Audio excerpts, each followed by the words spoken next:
ನಮಸ್ಕಾರ. ನಾನು ಇಂದು ವಂದೇ ಮಾತರಂ ಗೀತೆಯ ಬಗ್ಗೆ ಮಾತನಾಡ್ತೀನಿ. 1875ರಲ್ಲಿ ಬಾಂಗ್ಲಾದ ಪ್ರಸಿದ್ಧ ಕವಿ ಬಂಕಿಮಚಂದ್ರ ಚಟರ್ಜಿಯವರು ಈ ಗೀತೆಯನ್ನು ಬರೆದಿದ್ದಾರೆ. ಅವರ ಪ್ರಸಿದ್ಧ ಕಾದಂಬರಿ ಆನಂದ ಮಠದಲ್ಲಿ 1882ರಲ್ಲಿ ಈ ಗೀತೆಯನ್ನು ವಿಸ್ತೃತವಾಗಿ ಕಾದಂಬರಿಯಲ್ಲಿ ತಿಳಿಸಿದ್ದಾರೆ. ಈ ಕಾದಂಬರಿಯನ್ನು ಸಂಸ್ಕೃತ ಹಾಗೂ ಬಂಗಾಲಿ ಭಾಷೆಯಲ್ಲಿ ಬರೆಯಲಾಗಿದೆ. ಈ ಗೀತೆ ದೇಶಭಕ್ತಿ, ದೇಶಪ್ರೇಮ, ಸ್ವತಂತ್ರ ಪೂರ್ವದಲ್ಲಿ ಜನರಿಗೆ ಕಲಿಸಿಕೊಟ್ಟ ಮಹಾಮಂತ್ರವಾಗಿದೆ. ಸ್ವತಂತ್ರದ ಸ್ಫೂರ್ತಿಯನ್ನು, ಕಿಚ್ಚನ್ನು ಹಚ್ಚಿದ ಗೀತೆ ಮಂತ್ರ ಈ ವಂದೇ ಮಾತರಂ. ತಾಯಿ ನಿನಗೆ ನಾನು ನಮಸ್ಕರಿಸುತ್ತೇನೆಂಬ ಮಹಾನ್ ಅರ್ಥವನ್ನು ಈ ವಂದೇ ಮಾತರಂ ಗೀತೆ ತಿಳಿಸುತ್ತದೆ. ವಂದೇ ಮಾತರಂ ಗೀತೆಯಲ್ಲಿ 6 ಭಾಗಗಳಿವೆ. ಸ್ಟ್ಯಾಂಜಾ ಅಂತ ಹೇಳ್ತಾರೆ. ಮೊದಲ 2 ಭಾಗಗಳು ಭಾರತ ಮಾತೆಯ ಪ್ರಾಕೃತಿಕ ಸೌಂದರ್ಯವನ್ನು ಮನೋಜ್ಞವಾಗಿ ವರ್ಣಿಸುತ್ತವೆ. 3ನೇ ಭಾಗವು ಭಾರತ ಮಾತೆಯ ಮಕ್ಕಳು ವೀರರು, ಧೀರರು, ಭಾರತ ಮಾತೆ ಶೂರಳು, ಭಾರತವನ್ನು ರಕ್ಷಿಸುವ ಸಾಮರ್ಥ್ಯ ನಿಮ್ಮೆಲ್ಲರಿಗಿದೆ ಎಂದು ವರ್ಣಿಸಿದೆ. 4ನೇ ಭಾಗವು ಭಾರತ ಮಾತೆ ಕಲೆ, ಧರ್ಮ, ಜ್ಞಾನಗಳ ಬೀರು. ಈ ನೆಲದ ಪ್ರತಿಯೊಂದು ದೇವಾಲಯಗಳಲ್ಲಿ ಭಾರತ ಮಾತೆಯ ವಿಗ್ರಹವನ್ನು ರೂಪದಲ್ಲಿ ಪೂಜಿಸಲಾಗುತ್ತದೆ ಎಂದಿದ್ದಾರೆ. 5ನೇ ಭಾಗವು ಭಾರತ ಮಾತೆಯ ನೀನೇ ದುರ್ಗಿ, ನೀನೇ ಲಕ್ಷ್ಮಿ ಹಾಗೂ ಸರಸ್ವತಿ, ತಾಯಿ ನೀನೇ ನಮ್ಮ ಹೃದಯ, ಪ್ರಾಣ ಹಾಗೂ ಧರ್ಮ ಎಂದಿದೆ.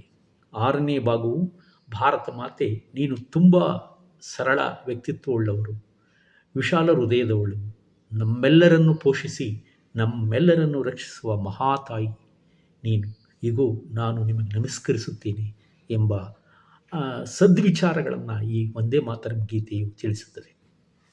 ಸ್ವತಂತ್ರ ಪೂರ್ವದಲ್ಲಿ ಈ ವಂದೇ ಮಾತರಂ ಗೀತೆಯನ್ನು ಎಲ್ಲ ಸಾರ್ವಜನಿಕ ಕಾರ್ಯಕ್ರಮಗಳು ಪ್ರಾರಂಭವಾಗುವುದಕ್ಕೂ ಮುಂಚೆ ಬಹಳ ಹೆಮ್ಮೆಯಿಂದ ಆಡುತ್ತಿದ್ದರು.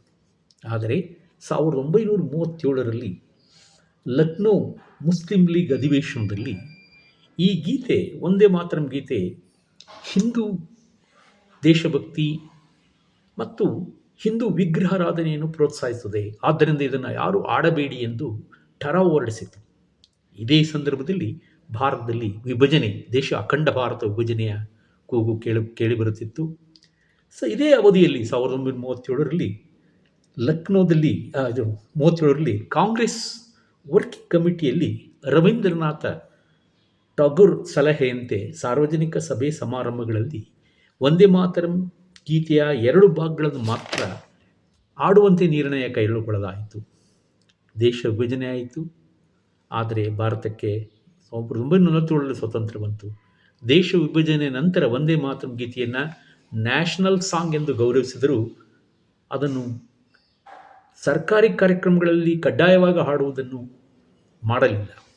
ಅನಂತರ ಈ ಗೌರವ ರವೀಂದ್ರನಾಥ ಟಾಗೋರ್ ಅವರು ರಚಿಸಿದಂತಹ ಜನಗಣ ಮನ ಗೀತೆಗೆ 1950-24ರಲ್ಲಿ ಸಂದಿತು. 2025ಕ್ಕೆ ವಂದೇ ಮಾತರಂ ಗೀತೆ ಹಾಡಿಗೆ 150 ವರ್ಷಗಳು ತುಂಬಿವೆ. ಇದರ ಪ್ರಯುಕ್ತ ಭಾರತ ಸರ್ಕಾರ ಆಗಸ್ಟ್ 15, 2026ರಿಂದ ಜನಗಣ ಗೀತೆ, ರಾಷ್ಟ್ರಗೀತೆಗೆ ಮುಂಚೆ ವಂದೇ ಮಾತರಂ ಗೀತೆಯನ್ನು ಹಾಡುವುದನ್ನು ಕಡ್ಡಾಯ ಮಾಡಿದೆ ಕಾನೂನಿನ ಪ್ರಕಾರ. The prevention of insults of national honour amendment act 2026 ಮತ್ತು 1917 ಆ್ಯಕ್ಟ್ ಅಮೆಂಡೆಡ್, ಅದರ ಪ್ರಕಾರ ಈಗ ಈ ವಂದೇ ಮಾತರಂ ಗೀತೆಯನ್ನು ರಾಷ್ಟ್ರಗೀತೆಯ ಮುಂಚೆ ಕಡ್ಡಾಯವಾಗಿ ಸಾರ್ವಜನಿಕ ಹಾಗೂ ಸರ್ಕಾರಿ ಹಾಗೂ ಶಾಲಾ ಕಾಲೇಜುಗಳಲ್ಲಿ ಆಡುವಂತೆ ಕಾನೂನು ಮಾಡಿದೆ. ತಪ್ಪಿದ್ದಲ್ಲಿ 3 ವರ್ಷ ಜೈಲು ದಂಡವನ್ನು ವಿಧಿಸುತ್ತದೆ.